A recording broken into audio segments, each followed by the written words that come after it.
Greetings to the ones as well on the Nicardo Media House Channel. Much love and respect. So, we're going to react, take away, some of the stuff that, we're seeing, what's going on in the World Cup. You don't know the Reggae Boys, still looking on over the fence of so many billions of dollar gone right down the drain.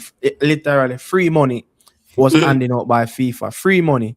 You get what I'm saying? And also, going to react to the news coming out early yesterday as well about Demarai Gray. There's a possibility that the player can leave his boyhood team, this comment is beloved Birmingham City, who missed out on, a playoff spot in the championship last campaign.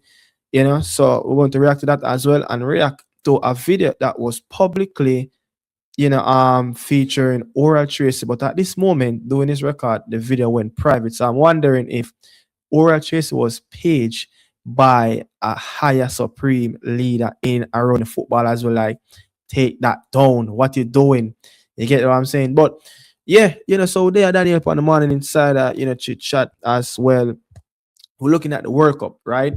We're looking at the World Cup and looking at what is happening. We know that talk about the Cape Verde, that talk about um teams like Curacao, many people that say, Jamaica escape that because if we beat Curacao or get that massive point that we want, we would have been in that, I don't even want to say that word, but would have been in that spot. Let's say that would have been in that spot, and maybe it would have been less or it would have been more. It would have been just as what Curacao got. But Curacao got a very much ass whooping in that game. Much learning lesson as well of listen. This is where football is at. The bigger boys. Yeah, it's not just the little minnows. You get what I'm saying? But we're seeing some of the teams, watch New Zealand, we watch Australia, a team like Australia, like football is not really their number one sports, but they're growing little by little. I would have seen last World Cup campaign as well, where they beat Tunisia and beat Denmark, and to finish second and tie on 6 points with that French team as well. But so many different teams, challenging. But it's just the fundamental way of playing where quick plays, low blocks, but not just setting up in our low blocks, but at points in the game, these teams, are managing to, get on the ball, get a little bit of possession, hold their own as well, and getting positive results.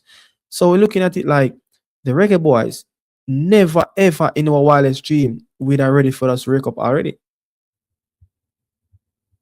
Yeah, I think that I still would have want to go to the World Cup regardless of if we get 10 or 15. You get what I'm saying? We Jamaican do not care if we get there. But seeing the World Cup kicking off, we're always gonna feel very bad, the Jamaicans not being there and stuff like that. And you get what I'm saying, watching a lot of small football nation there, and I think that Jamaica should have been one of those teams that's there. But we can learn, we can learn from it. I think the Jamaican Federation, the Jamaican players should feel very bad about this. And after all, the money and so many things that come behind it that we have messed up as a nation. But I hope that they're looking and doing their work behind the scenes and figuring out where they can go from here and etc. You know what I'm saying? But very disappointing that Jamaica is not in the World Cup. But going forward, I want to see more young players, because I feel like that's where Jamaica really needs to start picking up. You get what I'm saying? But yeah, I just feel like I don't recover from that Jamaica not being in the World Cup at all. Yeah, I don't think we're going to ever recover, from that World Cup disaster as well, if you ask me. You get what I'm saying? But let me say this as well. You look at the coaches at the World Cup, you look at the ones that the most experienced, the oldest, looking at Dick Advocate, I think they said he's the oldest coach I've ever come to the World Cup and coach a team. But you look at some of the young coach like Emerson Faye, the Ivory Coast coach, where he's around 41, 42. Yeah. He just came from nowhere, because so many stuff happened with Ivory Coast in the last couple of Afghans where he went on and to won it as well on home turf. Stuff happened where he got the job, but you're looking at as a past player, used to play at the highest level, a coach that as well, learned his trade in France as well. And you look at Popovich, I think that is the Australian coach as well, very young coach, former player as well. Coaches would have learned it at the highest level. Looking at where we are currently without a head coach, I'm not sure if where the JFF is going at this moment is the right move, because when you look at the Gold Cup, when I look at the past couple of Copa America, we have Yeah, never played at that level before. We have yeah, always below the level and below par, and where all the teams are at this moment. Look at the last Gold Cup. Guadeloupe, Guadeloupe was in our group, and we could not even ball a team like Guadeloupe, who is not a FIFA member. You get what I'm saying? They are yeah. not a FIFA member to be among the rankings. But I'm just saying, you believe we need an experienced coach that can show us the right way and go about things the right and professional way, and to get this project up and running, because no one at this moment is hiring inexperienced people at this level. And if the coach isn't as experienced as Dick Advocate and as young as 40 or 42, they have a level of career where they once was a player, and they would have exposed in certain dressing room with some high quality skill coach and learn from that as well. But we're looking at someone who is the favorite for the job, and that is Rudolph Speed. And I'm very skeptical of him moving forward with this national team. Yeah, I think that I think if going forward, Jamaica really gonna have to get someone who can build the foundation from start. You get what I'm saying? Look at what Al Grinson did when he came in. He tried to get to learn the Jamaican Premier League. He tried to get to learn everything, try to do everything, all the details and stuff like that. I Yeah. think if we want to go going forward and make it to the another World Cup, I think we really have to get someone who like that, who care about not just the national team, care about the process of the whole country. You get what I'm saying? So I think we really have to get someone. Do we believe that Rudolph Speed does care about everything that's going on in Jamaica? Does he care about what's going on in Watos? Does he care about what's going on in Arnett?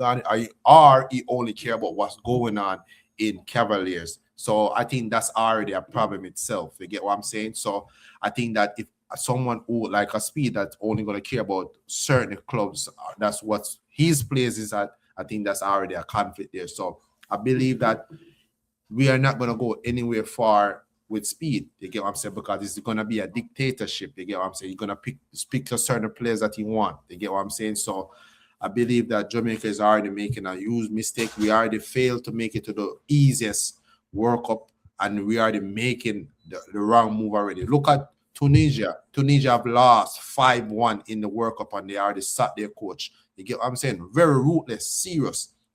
This administration have failed us to get us to the World Cup, and nobody have lost their job. Everybody have getting a pay raise. Everybody have getting a different job role. You get what I'm saying? So where is the accountability as a nation? You get what I'm saying? So do I have any believe and trust in this Jamaican federation to get it right and pick the right candidate? No. So I feel like in the near future, we can looking forward to more failures. I honestly believe that know that we didn't make it to the World Cup, and we as a federation, they always say that they don't have no money. They're gonna milk saying that they don't have no money now. You get what I'm saying? Because we could have got so much money to reorganize the whole organization, reorganize the whole football, rebuild everything, the women's team, everything, the youth setup. You get what I'm saying? But I said you said that you was watching that video and that video got taken down by Tracey. Why is that video got taken down? I don't know.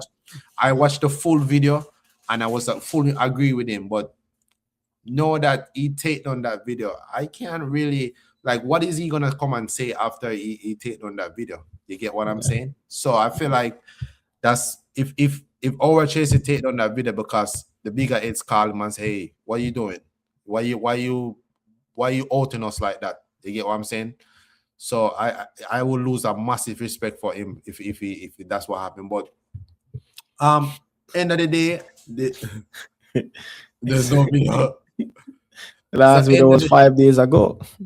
End of the day, this federation is basically scratch my back, scratch your back too. You get what I'm saying? The two head ancho up top, Speed and Mike Ricketts. So I don't know, man. I don't know who is the one that hold these people accountable. You get what I'm saying? But yeah, I just feel like, as I said, I cannot understand it, Daniel. Like, such a disaster, so much money, was on the line.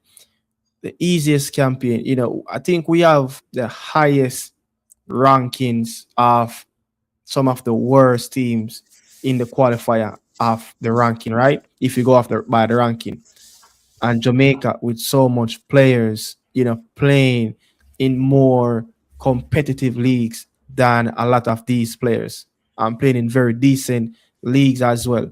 And we cannot get it right. The player have to get some blame as well, but it all start on the preparation and the whole process and how we manage to get here, at the end of the stick of not making it to the World Cup.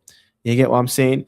So I just feel like, as I said, the president is one of the biggest weak link in this Jamaican Football Federation. Else, there would have been much better decisions going forward of correcting it. I remember that interview. What would you have done different if you have another opportunity to fix this? And the man came out and said, I don't know. How can you ask a question if you have the opportunity to fix this again? What would have been the thought process? I don't know. This man don't know nothing about football. The people them who are the recruitment of coaches, players, and stuff like that, they they don't have any real knowledge and thought process and planning on how to hire a proper decent coach. And the real proper decent coach, again, there's someone brought to the national team. If it was Ruler Speed, and I'm going to say this as well, everything on his side, okay, I recommend the board, so I'm going to give this as well. Speed recommend Alf Grimson, and also the board would have gone on to hire him. That was a okay decision because Algrims is a winner, someone who would have helped a national team go to the biggest level in world football, Euros and the World Cup. You get what I'm saying? So that would have been a very good appointment. And the problem we have too, I think that we need football in mind people who care about the game. Just like what you said, the president, he does not know what he want to do. What's the next move? You get what I'm saying? Because he's not a football person. I mean, he watches sport. You get what I'm saying? But I heard multiple times that people said that he spends his most time at the racetrack. That's his sport. You get what I'm saying?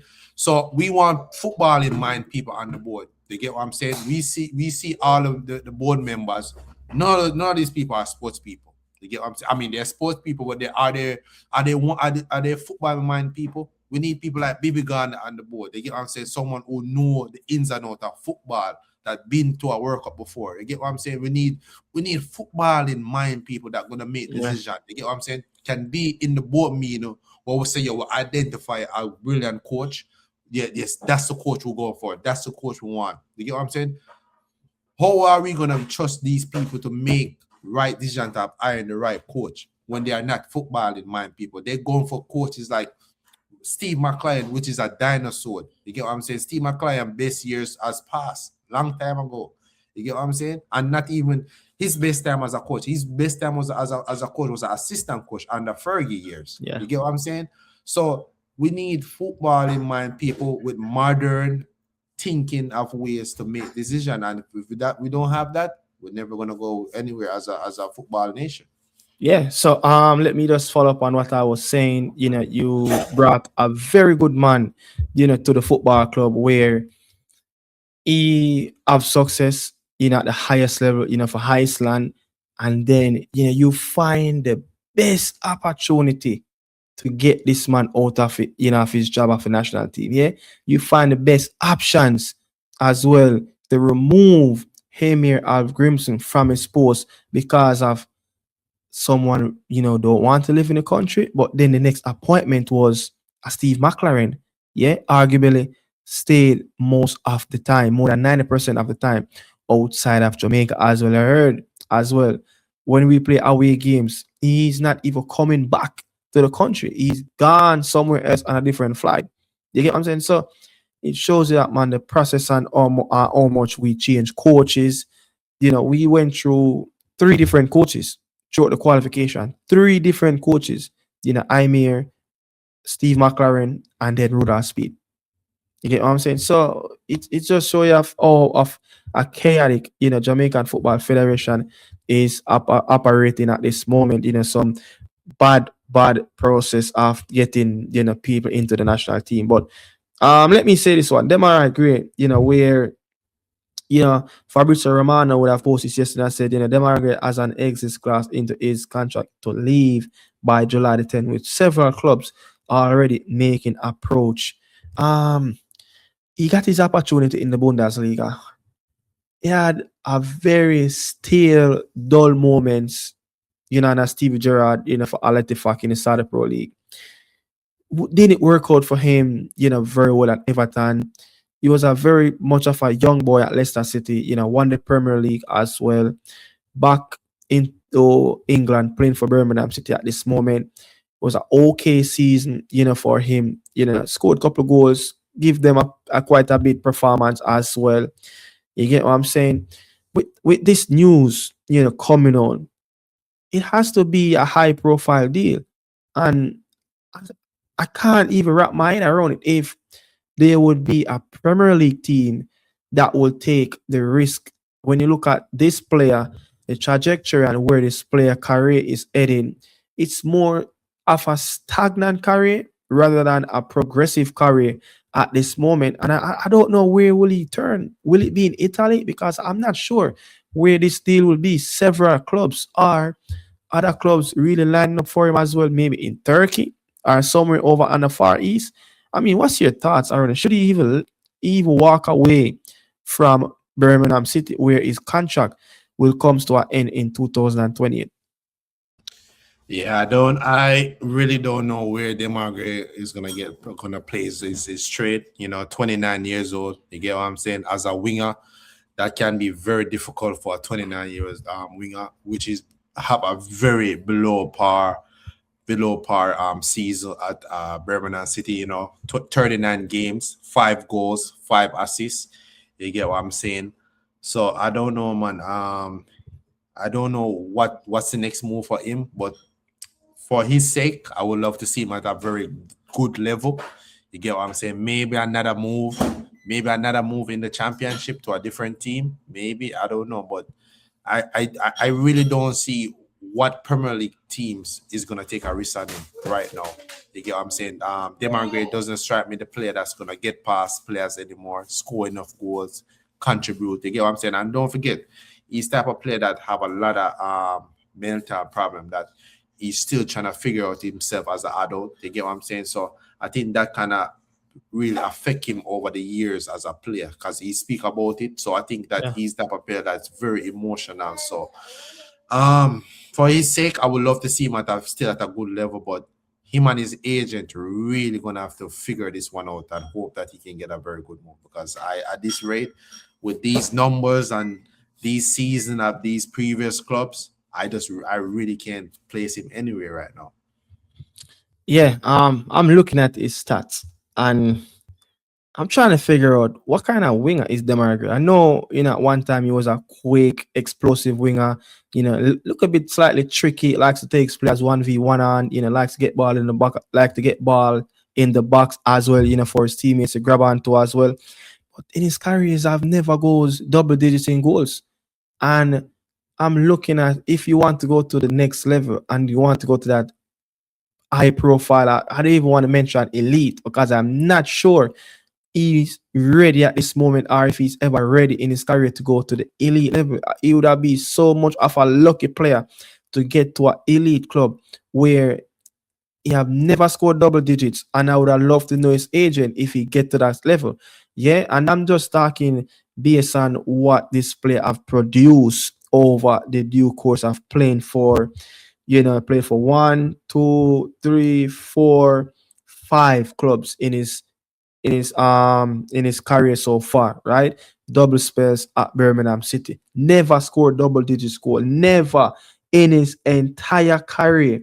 Not even at the youth level. I've never scored double digit based on what I'm seeing at this current moment. So I'm not sure, and I'm really curious on where is this news? It is really coming from Fabrizio Romano that several clubs are in for him, and it's the deadline is July the 10th. And I would love to know much about that clause. It could it be over 10, $15 million, for taking him away from Birmingham City. What are you talking about? Wolverhampton going to sign Demarai Gray? I'm not sure. I heard that they want to sign a Brazilian kid from Olympiacos, I think, a cheeky winger. So I'm not sure where will be the suitable option for Demarai Gray to go at this moment. Again, what is really triggering this move? These are the questions I have to ask. You get what I'm saying? So if you have anything that you want to pounce and speak on, you free to go. Yeah, I was gonna say this this next move for him is gonna be very vital as well. Wingers when they start to reach a certain age, for their career when they reach 29, because we know that wingers mainly depend on their speed. You get what I'm Yeah. saying? Their speed and their trickery. Look at Raheem Sterling. It just never, once he get that 29 almost 30 age, never really look the same again. And I feel like Demarai Gray have been very fun since he made that move to Saudi Arabia, never able to get back up and build back up himself. You even see that what happened in the time that he started to play for Jamaica. Start off very good and then start out to fall off a little bit. You get what I'm saying? Been very poor. He have not come play the last couple World Cup games. You get what I'm saying? Because he have been injured. Some reports saying that he's not injured, just don't want to come play because he's not gonna start. So many unnecessary stories about him. But I feel like he reaching that stage where I feel like he's gonna have to start switch up his game. Be a number 10. I feel like he can play behind the striker. You get what I'm saying? Maybe the MLS. You ever thought about That's that? a good show. That's a good show. That's Maybe a the very MLS. good show. The MLS is right around the corner for them. I agree. But folks, we leave it right there. Much love and respect to you guys as well. Don't forget to smash and like the video as well. Well.